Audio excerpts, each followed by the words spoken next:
नमस्कार दर्शक बंधु शुभ सकाळ आपण मानकु मो चैनल को स्वागत जनाउछि। आज होछि 1 तारिख अक्टोबर मास रविवार। आज मु आपनक पाखकु ओडिशा तथा देश विदेशर किछि बछा बछा गुरुत्वपूर्ण खबर गुड़िक नै करी आसीछि। जे खबर गुड़िक आपण माने जानिबा निहाती जरूरी।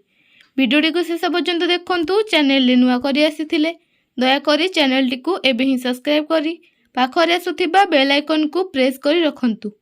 तो डे न करी चलंतु आजिर खबर उपरे नजर पकाइबा। आजिर प्रथम खबर 1 अक्टोबर बदली जीव टंका सह जड़ित एही 6टी नियम। गैस सिलिंडर ने क्रेडिट कार्ड पर्यंत।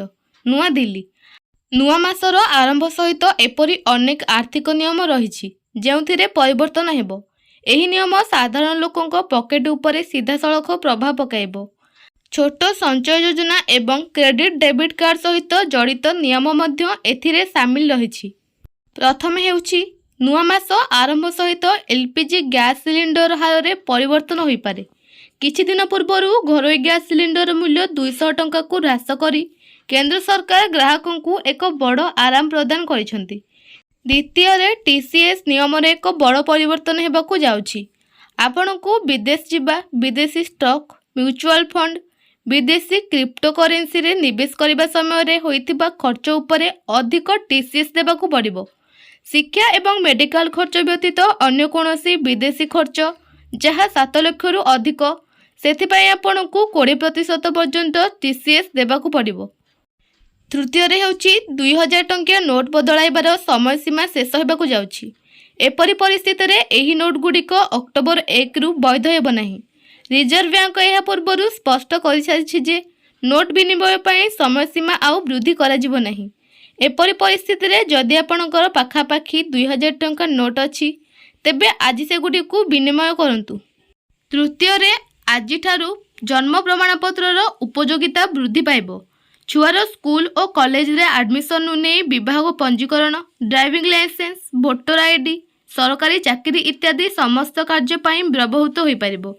आधार तैयारी करिबारे जन्म प्रमाणपत्र रे मध्य व्यवहार करा जाय परिबो। चतुर्थ रे अक्टोबर 1 रु क्रेडिट एवं डेबिट कार्ड नियम रे बड़ परिवर्तन हेबाकू जाउछि। आज ठारू ग्राहक माने सेमानंकर नेटवर्क प्रदानकारी बाछिबार स्वाधीनता पाइबे। वर्तमान क्रेडिट एवं डेबिट कार्ड नेटवर्क प्रदानकारी को कार्ड जारी करिथिबा बैंक किंबा कंपनी धार्य करथिला। पंचम रे जदि आपण क्षुद्र संचय योजना रे निवेश करंती तेबे निश्चित भाव में आधार को आपणकर खाता सहित लिंक करंतु। आज ठारू आधार लिंक बिना खाता फ्रीज हो जिवो। एपरि परिस्थिति रे पीपीएफ एसएसआई परी अकाउंटधारी मानक अकाउंट फ्रीज हो गले से माने निवेश करिपे पारिबे नाही किंबा सुधर लाभ उठाई पारिबे नाही। चलंतु परवर्ती खबर उपरे नजर पकाइबा। पार्वण रे सस्ता हैला सुना सुजोग को आदो करंतुनी हाथ छड़ा। भुवनेश्वर ग्राहकों पई खुशी खबर। विगत किछि दिन हेबो सुना दर बढ़ुथिबा बेले आज सुनार मूल्य ह्रास पाइछि। महिला माने सुना पिंधिबाकू बहुत भल पाती तेणु अनेक समय रे सुना किनि थांती। गत किछि दिन हेबो सुनार दर वृद्धि जोगु सेमाने चिंतारे पड़ जाइथिले किंतु आज सुनार दर ह्रास पाइछि। जदि किनिबा पई मन बळाइछंती तेबे नजर पकांतु आपणक सहर रे केते रहिछि सुना दर। आज भारतीय बाजार में 22 कैरेट सुना दर 53,650 टंका रही बेले 24 कैरेट सुना दर 58,530 टंका रही। ओडिशार राजधानी भुवनेश्वर में आज सुना दर 22 कैरेट सुना मूल्य 10 ग्राम प्रति 53,350 टंका और 24 कैरेट सुना मूल्य 10 ग्राम प्रति 58,200 टंका रही। यह व्यतीत देशर प्रमुख सहर मानकरे मध्य केतेक स्थान में सुनार दर ह्रास पाइथिबा बेले केतेक स्थान रे स्थिर रही। आज मुंबई रे 22 कैरेट सुना दर और 24 कैरेट सुना दर 10 ग्राम प्रति 53,650 टंका एवं 58,530 टंका रही। सही भली आज नुआ दिल्ली में 22 कैरेट और 24 कैरेट दर यथाक्रमे 53,800 टंका और 58,680 टंका रही। चलंतु परवर्ती खबर उपरे नजर पकाइबा। लघुचाप 3 दिन प्रबल बर्षिब।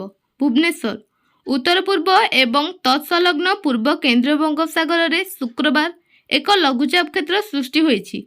आसंता 48 घंटा मध्य उत्तर पश्चिम दिग दे उत्तर ओडिशा ଏବଂ ପଶ୍ଚିମବଙ୍ଗ ଉପକୂଳକୁ ଗତି କରିବ। ଏହାର ପ୍ରଭାବରେ ରାଜ୍ୟରେ 3 ଦିନ ପ୍ରବଳ ବର୍ଷା ହେବ। ଆସନ୍ତା 24 ଘଣ୍ଟା ମଧ୍ୟରେ କେଉଁଝର, ମୟୂରଭଞ୍ଜ, ଯାଜପୁର, ଭଦ୍ରକ ଏବଂ ବାଲେଶ୍ୱର ଜିଲ୍ଲାର କେତେକ ସ୍ଥାନରେ ପ୍ରବଳରୁ ଅତି ପ୍ରବଳ ବର୍ଷା ହେବ ବୋଲି ପାଣିପାଗ ବିଭାଗ ପକ୍ଷରୁ ପୂର୍ବାନୁମାନ କରାଯାଇଛି। ଏହି ସବୁ ଜିଲ୍ଲା ପାଇଁ ଅରେଞ୍ଜ ୱାର୍ଣ୍ଣିଂ ଜାରି କରାଯାଇଛି। ଏହି ସମୟରେ ସୁନ୍ଦରଗଡ଼, ଦେବଗଡ଼, ସମ୍ବଲପୁର, ଅନୁଗୁଳ, ଢେଙ୍କାନାଳ, କଟକ, କେନ୍ଦ୍ରାପଡ଼ା, ଜଗତସିଂହପୁର ଏବଂ ଖୋର୍ଦ୍ଧା ଜିଲ୍ଲାରେ ମଧ୍ୟ ପ୍ରବଳ ବର୍ଷା ହେବାର ସମ୍ଭାବନା ରହିଛି। ସେହି ଜିଲ୍ଲାଗୁଡ଼ିକ ପାଇଁ ଅରେଞ୍ଜ ୱାର୍ଣ୍ଣିଂ ଜାରି କରାଯାଇଛି। ସେହିପରି ଅକ୍ଟୋବର 1 ତାରିଖରେ ସୁନ୍ଦରଗଡ଼, କେଉଁଝର, ମୟୂରଭଞ୍ଜ, ଅନୁଗୁଳ, ଦେବଗଡ଼, ସମ୍ବଲପୁର, ବରଗଡ଼, ଝାରସୁଗୁଡ଼ା, ସୋନପୁର ଏବଂ ବଲାଙ୍ଗୀର। 2 ତାରିଖରେ ବରଗଡ଼, ଝାରସୁଗୁଡ଼ା, ସୁନ୍ଦରଗଡ଼, ସମ୍ବଲପୁର, ଦେବଗଡ଼, କେଉଁଝର ଏବଂ ମୟୂରଭଞ୍ଜ ଜିଲ୍ଲାରେ ଅତି ପ୍ରବଳ ବର୍ଷା ହେବା ନେଇ ପୂର୍ବାନୁମାନ କରାଯାଇଛି। ଆସନ୍ତା 5 ତାରିଖ ଯାଏଁ ରାଜ୍ୟରେ ଅଳ୍ପ ବହୁତ ମୌସୁମୀ ବର୍ଷା ଲାଗି ରହିବ। ଏହାପରେ ମୌସୁମୀ ଲେଉଟାଣି ପର୍ବ ଆରମ୍ଭ ହେବ। ଅକ୍ଟୋବର 13ରୁ 16 ତାରିଖ ମଧ୍ୟରେ ରାଜ୍ୟରୁ ଦକ୍ଷିଣ ପଶ୍ଚିମ ମୌସୁମୀ ବିଦାୟ ନେବ। ଜୁଲାଇରେ 6.6% ଏବଂ ଅଗଷ୍ଟରେ 15.6% କମ୍ ବର୍ଷା ହୋଇଛି। ତେବେ ସେପ୍ଟେମ୍ବର ବର୍ଷା ନିଅଣ୍ଟିଆକୁ ଭରଣା କରିଛି। ସେପ୍ଟେମ୍ବରରେ ସ୍ୱାଭାବିକଠାରୁ 61.3% ଅଧିକ ବର୍ଷା ହୋଇଛି। ପାଣିପାଗ ବିଭାଗ ସୂଚନା ଅନୁଯାୟୀ ଜୁନ୍ 1ରୁ ସେପ୍ଟେମ୍ବର 29 ତାରିଖ ମଧ୍ୟରେ ରାଜ୍ୟରେ ସ୍ୱାଭାବିକ ବର୍ଷା ହୋଇଛି। ଏହି ସମୟରେ ସ୍ୱାଭାବିକ ଭାବେ 1144.3 ମିଲିମିଟର ବର୍ଷା ହେବାକୁ ଥିବାବେଳେ 1105.4 ମିଲିମିଟର ବର୍ଷା ହୋଇଛି।